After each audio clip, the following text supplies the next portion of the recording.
Hello student, good afternoon everyone. देखिए हम पढ़ रहे हैं क्लास 8 में सोशल साइंस सब्जेक्ट में पार्ट 27 जिसका नाम है हमारा जीवन और पर्यावरण, है ना। तो हमने बहुत पहले से जाना है कि हमारा जीवन क्या है, हमारा पर्यावरण क्या है। आइए देखिए इसमें हम थोड़ा और डिटेल से जानते हैं क्या है पर्यावरण और हमारा जीवन। आदिकाल में अनादिकाल से मानव और प्रकृति का गहरा संबंध रहा है। प्रारंभ में मानव की आवश्यकताएं सीमित थीं, अतः फिर प्रकृति द्वारा दी गई विरासतों में क्या क्या आ गया, मतलब जल, भूमि, वायु, पौधे आदि, है ना, का उचित प्रयोग करता था। औद्योगिक विकास एवं मानव जीवन शैली में बदलाव के कारण मानव ने प्रकृति का अंधाधुंध दोहन शुरू कर दिया, जिसके कारण पर्यावरण में असंतुलन पैदा हो गया। इस असंतुलन के कारण मानव जीवन ही नहीं बल्कि समस्त जीवधारियों का जीवन संकट में है। मनुष्य अपनी आवश्यकताओं को सीमित करके विकास के उचित तरीके अपनाकर पर्यावरण असंतुलन एवं प्रदूषण को कम कर सकता है। अब देखिए कृषि एवं पशुपालन का पर्यावरण पर प्रभाव। कृषि विश्व जनसंख्या की अन्नपूर्णा है। कृषि में भूमि की जुताई, फसल उगाना, काटना, पशुपालन आदि सम्मिलित है। आधुनिक कृषि परंपरागत कृषि से बिल्कुल भिन्न है। पारंपरिक कृषि मानवीय तथा पशु श्रम पर आधारित थी, जबकि आधुनिक कृषि अत्यंत यांत्रिक है। कृषि संबंधी कई गतिविधियां पर्यावरण के अनुकूल नहीं हैं। कुछ गतिविधियां पर्यावरण को प्रत्यक्ष तथा कुछ परोक्ष रूप से प्रभावित करती हैं। आधुनिक कृषि में उत्पादन वृद्धि के लिए उर्वरकों का प्रयोग दिन प्रतिदिन बढ़ रहा है। रासायनिक उर्वरक यद्यपि खाद्यान्नों का उत्पादन बढ़ाने में लाभदायक हैं, लेकिन पर्यावरण पर ये हानिकारक प्रभाव डाल रहे हैं। सामान्यतः खेत में डाले गए कुल रासायनिक उर्वरक का लगभग 60% अंश ही पौधों द्वारा उपयोग में लाया जाता है। अवशेष उर्वरक जो मिट्टी में रह जाते हैं कई तरह के प्रभाव डालते हैं। सामान्यतः खेत में डाले गए कुल रासायनिक उर्वरक का लगभग 60% अंश ही पौधों द्वारा उपयोग में लाया जाता है। अवशेष उर्वरक जो मिट्टी में रह जाते हैं कई तरह के प्रभाव डालते हैं, जैसे वर्षा के जल के साथ प्रवाहित होकर खेतों के निकट स्थित तालाबों, नदियों या झीलों में पहुंच जाते हैं। वहां ये उन जल स्रोतों को प्रदूषित करते हैं तथा मिट्टी में रिसकर भूजल को भी प्रदूषित करते हैं। प्रत्येक वर्ष कृषकों को पौधों के विभिन्न रोगों, कीड़ों आदि से जूझना पड़ता है। फसलों को रोगों तथा कीड़ों से बचाने के लिए अनेक प्रकार के कीटनाशकों व रोगनाशकों का प्रयोग करना पड़ता है। इनका निरंतर प्रयोग मिट्टी की उर्वरता के लिए घातक तो होती है, साथ ही मनुष्य के स्वास्थ्य पर भी प्रतिकूल प्रभाव डालता है। पशुपालन कृषि की वह शाखा है जो पशुओं के संवर्धन तथा पालन से संबंध है। पशुओं को वहाँ पालकर उनसे भोजन तथा अन्य कार्य लिए जाते हैं। पशुधन से प्राप्त उत्पादों का व्यावसायिक स्तर पर उपयोग करने के लिए नवीनतम तकनीकें प्रयुक्त हो रही हैं। पशुओं को उचित खुराक व प्रबंधन पर भारी धन खर्च होता है, जिससे अधिकतम प्रतिफल मिल सके, परंतु विश्व के कई भागों में पशु आहार व प्रबंधन उचित नहीं है। बढ़ती जनसंख्या का दबाव पशुधन पर भी पड़ रहा है। पशु उत्पादों की मांग दिन प्रतिदिन बढ़ती जा रही है। वैज्ञानिक इन उत्पादों की वृद्धि पर कठोर परिश्रम कर रहे हैं। उन्होंने पशुओं का गहन शोध किया है। वे कई क्षेत्रों में सफल भी हुए हैं, जैसे अधिक ऊन के लिए उन्नत किस्म की भेड़ों का पालन, क्लोन निर्माण कर पशुओं का कृत्रिम प्रजनन। नवीनतम शोध में उच्च अर्थ लाभ वाली नस्लों को प्रोत्साहित किया जा रहा है। इससे जैविक विविधता प्रभावित हो रही है। फिर देखते हैं उद्योग का संबंध किसी क्षेत्र में वस्तुओं के उत्पादन तथा सेवाओं से है। प्रौद्योगिकी तथा प्राकृतिक संसाधन मिलकर वस्तुओं का उत्पादन करते हैं। वस्तुओं का उत्पादन तो पहले ही भी होता था, परंतु अधिक मात्रा में उत्पादन औद्योगिक क्रांति के बाद प्रारंभ हुआ। अधिक मात्रा में उत्पादन तभी संभव है जब वस्तुएं मशीनों द्वारा उत्पन्न हो नई प्रौद्योगिकी का प्रयोग हो और कार्यकुशल जनशक्ति उपलब्ध हो। वर्तमान में प्रमुख उद्योग लोहा तथा इस्पात उद्योग, ऑटोमोबाइल उद्योग, चीनी उद्योग तथा कपड़ा उद्योग आदि हैं। प्रत्येक उद्योग में निवेश तथा उत्पादन होता है। निवेश में कच्चा माल, मशीनें, प्रौद्योगिकी, पूंजी, श्रम आदि आते हैं। उत्पादन में अंतिम उत्पाद या तैयार वस्तुएं आती हैं। जब एक उद्योग का अंतिम उत्पाद किसी अन्य उद्योग में प्रयुक्त होता है तो उसे उत्पादित सामान कहते हैं। इस्पात एक महत्वपूर्ण उत्पादित सामान है, क्योंकि यह लोहा तथा इस्पात उद्योग में अंतिम रूप से तैयार होता है। इसे भवन निर्माण उद्योग, ऑटोमोबाइल उद्योग, जलपोत निर्माण उद्योग आदि अन्य उद्योगों में प्रयुक्त करते हैं। फिर हम देखते हैं उद्योगों के अवयव। अधिकतर उद्योगों के 4 निवेश होते हैं: पूंजी, कच्चा माल, प्रौद्योगिकी तथा श्रम। है ना, हमारे जो उद्योग हैं उसके कितने निवेश होते हैं? 4। कौन कौन से? पूंजी, कच्चा माल, प्रौद्योगिकी और श्रम। तो सबसे पहले हम देखते हैं पूंजी। प्रत्येक उद्योग को 2 प्रकार की पूंजी की आवश्यकता होती है: भौतिक पूंजी, संसाधन तथा आर्थिक पूंजी। भौतिक पूंजी भवन, मशीनें आदि हैं तथा आर्थिक पूंजी स्वयं की या बैंक या अन्य संस्थाओं से ऋण के रूप में ली जाती है। फिर देखिए कच्चा माल। अधिकतर उद्योग प्राकृतिक संसाधनों, नवीनीकरण या अनवीनीकरण द्वारा प्रदत्त कच्चे माल पर निर्भर हैं। फिर देखते हैं प्रौद्योगिकी। वर्तमान में प्रौद्योगिकी के विकास से अत्यधिक औद्योगिक निर्माण हुआ है। पुनः चक्रित प्रौद्योगिकी के क्षेत्र में नवीनता समाज व संस्कृति को बदल सकती है। फिर श्रम का संबंध कार्मिक शक्ति से। श्रमिकों को समूह बनाए जाते हैं जो अपने अपने कार्य को मालिकों के साथ निर्धारित करते हैं। फिर हम देखते हैं वस्तु निर्माण की प्रक्रिया की वस्तु का कैसे निर्माण होता है। तो वस्तु का निर्माण 3 क्रिया में होता है: संयोजन, परिवर्तन और निष्कर्षण। तो सबसे पहले हम देखते हैं संयोजन। विभिन्न भागों को जोड़कर अंतिम उत्पाद तैयार करना संयोजन है। जैसे साइकिल को पहियों, हैंडल, सीट, चेन एवं अन्य भागों से जोड़कर तैयार किया जाता है। फिर परिवर्तन में कच्चे माल को नए माल या अंतिम उत्पाद के रूप में परिवर्तित करते हैं, जैसे वृक्ष को चीरकर लकड़ी बनाना। फिर आता है निष्कर्षण में कच्चे माल में से 1 या 2 अवयव निकाल लिए जाते हैं, जैसे पेट्रोल कच्चे तेल से अलग किया जाता है। उपरोक्त तीनों प्रक्रियाओं के अतिरिक्त अन्य प्रक्रियाओं द्वारा भी वस्तुओं का निर्माण किया जा सकता है। प्रक्रियाएं एक उद्योग से दूसरे उद्योग तक भिन्न हो जाती हैं। हम देखते हैं वस्तुओं का उत्पादन। वस्तुओं का उत्पादन प्राचीन काल से होता आ रहा है। इस उत्पादन के कई प्रमाण मिले हैं, जैसे भवनों में प्रयुक्त ईंटें, अनाज भंडारण वाले मिट्टी के पात्र आदि, ये सभी हाथों से बने हैं। सभ्यता के विकास के साथ नवीन उत्पादन विधि भी विकसित हो गई है, जैसे कपड़ा उद्योग में विभिन्न स्रोतों के लिए गए तंतुओं से कपड़ा निर्मित होता है। कपास, पटसन, रेशम, ऊन आदि मुख्य तंतु स्रोत हैं। नायलॉन तथा पॉलिएस्टर जैसी विशेष कृत्रिम सामग्री का भी उपयोग तंतु स्रोत के रूप में किया जाता है। विभिन्न स्रोतों से प्राप्त तंतुओं को सीधा करके पतले धागे बनाए जाते हैं। इन्हें कताई द्वारा ऐंठा जाता है, जिससे धागा व कपड़ा सुदृढ़ बनता है। ऐंठे हुए तंतुओं को सूत कहते हैं, जिसे बुनकर कपड़ा तैयार किया जाता है।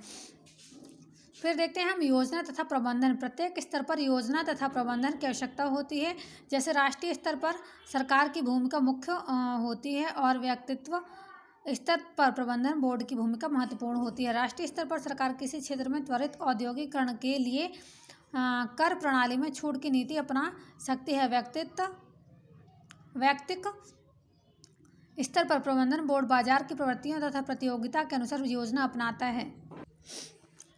प्रबंधन बोर्ड सकल उत्पादन प्रक्रिया का निरीक्षण एवं पर्यवेक्षण करता है। साथ ही उद्योग के विभिन्न उपखंडों में समन्वयन का कार्य भी करता है। मानव संसाधन प्रबंधक कुशल श्रमिकों की व्यवस्था करता है। उत्पादन प्रबंधक उत्पादन देखते हैं। मार्केटिंग प्रबंधक बाजार में उत्पादन के विक्रय संबंधी योजना बनाते हैं। फिर हम देखते हैं औद्योगिक अपशिष्ट। लगभग सभी उद्योगों से विभिन्न प्रकार के अपशिष्ट निकलते हैं, जिसमें से कई जीवन के लिए खतरनाक होते हैं। यह अपशिष्ट ठोस, तरल या गैसीय हो सकते हैं। इनसे पर्यावरण प्रभावित होता है। अपशिष्ट सामग्री में ज्वलनशील, क्षयकारी तथा विषाक्त तत्व हैं, जो पर्यावरण के लिए हानिकारक होते हैं। अब देखिए कपड़ा उद्योग में कपास, रेशम, कृत्रिम रेशे जैसे विभिन्न तंतु प्रयुक्त होते हैं। कपड़ा रंगने में अधिक मात्रा में पानी चाहिए। जब यह पानी अपशिष्ट के रूप में छोड़ा जाता है जो इसमें कई रसायन मिले होते हैं। फिर देखिए चर्म शोधन गृह वे कारखाने हैं जहां चमड़ा बनता है। इस उद्योग के लिए कच्चा माल मृत पशुओं की खालें, त्वचा हैं, उनकी त्वचा को शुद्ध करके चमड़ा बनाते हैं। इस प्रक्रिया में चर्म शोधन गृह ठोस, तरल व गैसीय अपशिष्ट छोड़ते हैं। इनके द्वारा छोड़ा गया तरल अपशिष्ट अत्यंत विषैला होता है। फिर देखिए लोहा एवं इस्पात उद्योग। यह उद्योग भारी मात्रा में अपशिष्ट छोड़ते हैं। सल्फ्यूरिक तेजाब, हाइड्रोक्लोरिक तेजाब जैसे कई विषैले तत्व निकलते हैं। अपशिष्ट के रूप में भारी मात्रा में राख तथा धूल रह जाती है। अगला है तापीय ऊर्जा उद्योग। सभी तापीय ऊर्जा संयंत्र कोयले को ईंधन के रूप में प्रयुक्त करके भाप बनाते हैं, जो जनरेटर चलाती है। इसके बाद टनों राख बच जाती है। यह बहुत बारीक होती है। कोयले के जलने पर अन्य गैसें धुएं के साथ गैसीय अपशिष्ट के रूप में निकलती है। फिर तेल शोधक कारखाने देखते हैं। तो इसमें क्या होता है, आज के युग में पेट्रोलियम मुख्य ऊर्जा स्रोत है। इसे शुद्ध करते समय भारी मात्रा में गैसीय तथा तरल अपशिष्ट उत्पन्न होते हैं। उपरोक्त स्रोतों से अतिरिक्त कागज उद्योग, चीनी उद्योग, रबड़ उद्योग आदि कई स्रोतों से भी अपशिष्ट निकलते हैं। फिर देखते हैं हम अपशिष्ट का प्रबंधन। विश्व के अधिकतर भागों में अपशिष्ट की मात्रा दिन प्रतिदिन बढ़ती जा रही है। अपशिष्ट के निपटारे की समस्या भी प्रतिदिन बढ़ रही है। यदि अपशिष्ट का उचित निपटारा नहीं होता तो हमारे पर्यावरण को प्रभावित कर सकता है। यह वायु, जल तथा भूमि को प्रदूषित कर सकता है और स्वास्थ्य के लिए कई खतरे पैदा कर सकता है। फिर देखते हैं हम ठोस अपशिष्ट का निपटारा। ठोस अपशिष्ट के निपटारे की कई विधियां। पहले देखिए पुनः प्रयोगी है। प्राचीन विधि है जिसमें अपशिष्ट वस्तुओं को पुनः प्रयोग के योग्य बनाते हैं। सभी धात्विक वस्तुओं को पिघलाकर नई वस्तुएं बन सकती हैं। यह प्राचीन युग में भी होता था। प्लास्टिक की वस्तुओं की अपशिष्ट से नई प्लास्टिक वस्तुएं बन सकती हैं। शीशा और कागज़ 100% पुनः उपयोग योग्य है। फिर आगे देखते हैं भूमि में दबाना। यह भूमि पर अपशिष्ट के निपटारे की अत्यंत प्रचलित विधि है क्योंकि इसमें मुख्य खर्च केवल परिवहन का है। आधुनिक भूमि भराव में ठोस अपशिष्ट को पतली परतों में बिछाया जाता है। दूसरी परत बिछाने से पूर्व पहली परत को बुलडोजर द्वारा दबाया जाता है। बीच बीच में मिट्टी की परत बिछाई जाती है और उसे भी बुलडोजर से ठोस बनाया जाता है। इसके लिए ऐसे स्थल चुनते हैं जहां बाढ़ का पानी ना पहुंच सके। भूस्थल भी गहरा होना चाहिए। आगे देखते हैं कूड़ा खाद बनाना। इस प्रक्रिया में अपघटन द्वारा ठोस अपशिष्ट को उर्वरक में बदला जाता है। अपशिष्ट की छटाई की जाती है ताकि वही पदार्थ चुने जाएं जिन्हें अपघटित किया जा सके, जैसे कागज़, लकड़ी, पत्ते आदि। प्लास्टिक जैसी वस्तुएं अपघटित नहीं होती हैं। अपशिष्ट को इस प्रकार की परतों में रखते हैं कि सुगंधों से वायु संचार हो सके। थोड़ा पानी डाला जाता है ताकि अपघटन सुगम हो सके। कुछ दिन तक सामग्री या ढेर को ढक दिया जाता है। लगभग 3 सप्ताह के बाद इसे खाद के रूप में प्रयुक्त किया जाता है। फिर आता है भस्मक। भस्मक में अपशिष्ट को जलाया जाता है ताकि इसका भार तथा आयतन कम हो जाए। इसमें लगभग 90% अपशिष्ट नष्ट हो जाते हैं। परंपरागत भस्मक धुएं तथा राख से वायु प्रदूषित करते थे, परंतु आधुनिक भस्मकों में छलनीदार थैली, प्रस्वेदकों, गीले मार्जकों आदि के द्वारा इस प्रदूषण को नियंत्रित किया जाता है। फिर देखते हैं हम तरल अपशिष्ट का निपटारा। अपशिष्ट जल मानव के लिए हानिकारक हो सकता है, अतः यह आवश्यक है कि तरल अपशिष्ट का निपटारा इस ढंग से हो कि यह पर्यावरण को प्रभावित न कर सके। तरल अपशिष्ट के निपटारे के लिए सबसे पहले इसमें मिला ठोस कचरा हटाते हैं ताकि मशीनों को क्षति न पहुंच सके। फिर रेत, बजरी, कंकड़ जैसे ठोस अवयवों को नीचे बैठने दिया जाता है। बाद में इन्हें अलग करके ठोस अपशिष्ट के रूप में भूमि के नीचे दबाया जा सकता है या फिर ठोस अपशिष्ट के निपटारे को किसी अन्य प्रक्रिया का उपयोग किया जा सकता है। गैसीय अपशिष्ट का निपटारा। गैसीय अपशिष्ट मुख्यतः धुएं के रूप में निकलती हैं। यह धुआं वाहन तथा उद्योगों की चिमनियों से उत्पन्न होता है। गैसीय अपशिष्ट का ठोस व तरल अपशिष्ट की तरह निपटारा करना सरल नहीं है। निकलते ही गैसीय अपशिष्ट वायु में मिल जाती है, फिर भी गैसीय अपशिष्ट को कम कर सकते हैं। इस गैसीय अपशिष्ट को कम करने तथा उसके उचित निपटारे की विधियां निम्नलिखित हैं। पहला देखिए ऊंची चिमनियाँ ऊंची होनी चाहिए ताकि निकलने वाला धुआं वायुमंडल में ऊपर जा सके। यह वायु प्रदूषण नियंत्रित करने की विधि नहीं है, परंतु ऊंचा उठने से इसके विपरीत प्रभाव को कम किया जा सकता है। फिर देखते हैं स्थिर वैद्युत अपक्षेपक। यह वायु में से प्रदूषक तत्व निकालने का उपकरण है। इसे फैक्ट्री या ताप संयंत्र की चिमनी या धुएं के निर्गमन बिंदु के मुंह पर लगाया जाता है। यह धुएं में सभी प्रमुख गंदगी को संग्रहित कर लेता है। यह एक महंगा उपकरण है, परंतु साधारण छलनियों तथा अपक्षेपकों से बहुत अधिक प्रभावशील है।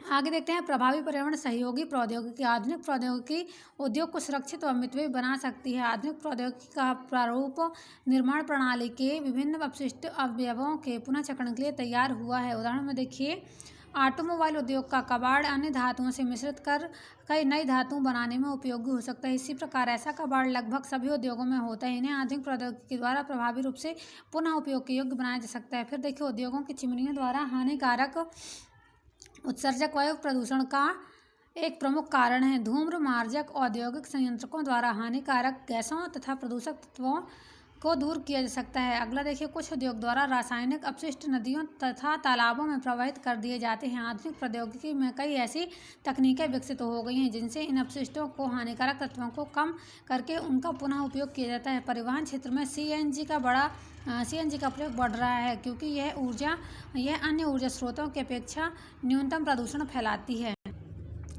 आधुनिक कंप्यूटर पर आधारित मशीनें सटीक तथा मितव्ययी सिद्ध हुई हैं। यह ऊर्जा बचाती हैं तथा न्यूनतम अपशिष्ट छोड़ती हैं। उत्पादों का प्रारूप कंप्यूटर में बनता है, जिसमें उत्पादन की लागत कम हो जाती है। आधुनिक ऊर्जा संरक्षण के स्रोतों में कुछ पौधों की पत्तियों का उपयोग बायोडीजल बनाने में किया जा रहा है तथा इस पर शोध भी जारी है।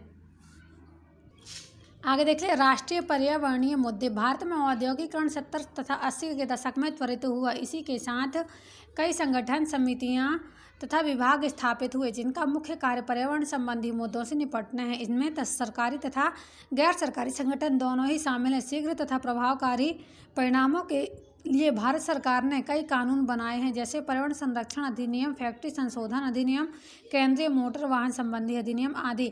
भारत सरकार ने कई संगठनों तथा विभागों के समुचित संचालन के लिए पर्याप्त धन प्रदान किया है। सरकार ने राष्ट्रीय तथा राज्य स्तर पर प्रदूषण नियंत्रक बोर्ड बनाए हैं। ये बोर्ड क्षेत्र का सर्वेक्षण तथा उत्तरदायित्व निश्चित करने के लिए अधिकृत हैं। दोषी को न्यायालय दंडित करता है। यदि कोई फैक्ट्री अपशिष्ट का समुचित निपटारा ना करके प्रदूषण का कारण बन रही है तो ये बोर्ड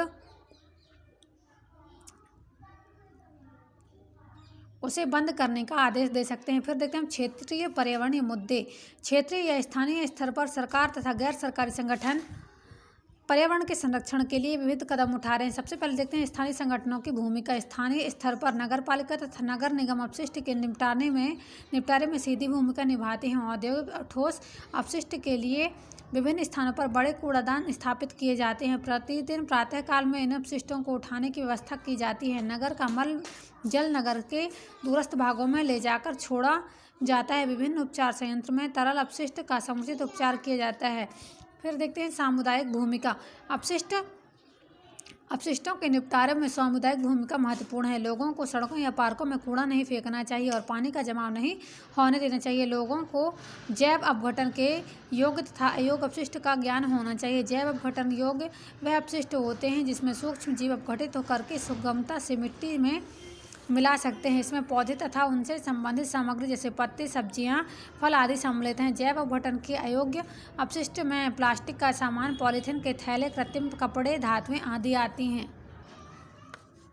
कई उद्योगों द्वारा उत्पन्न सामान पर्यावरण के अनुकूल नहीं होता है। हमें वही सामान खरीदना चाहिए जो पर्यावरण की अनुकूलता को ध्यान में रखकर बनाया गया हो। यदि हम ऐसी वस्तुओं को खरीदना बंद कर दें जो पर्यावरण के अनुकूल नहीं है तो उद्योगों में इनका निर्माण बंद कर दिया जाएगा। अपशिष्ट के प्रभावी निपटारे के लिए प्रत्येक व्यक्ति का संयुक्त योगदान अनिवार्य है। इसे संयुक्त प्रयास समझना चाहिए। कोई भी अकेली समिति या व्यक्ति इस कार्य को पूर्ण नहीं कर सकता है। ठीक है बच्चों, तो आपको समझ में आया हमारा जीवन और हमारा पर्यावरण क्या है ना, हम इसकी कैसे सुरक्षा कर सकते हैं, इसे कैसे प्रदूषित होने से बचा सकते हैं। धन्यवाद बच्चों। आज हमारा ये पाठ कंप्लीट होता है, तो आप इस पाठ की वीडियो को ये देखिए और समझिए। धन्यवाद।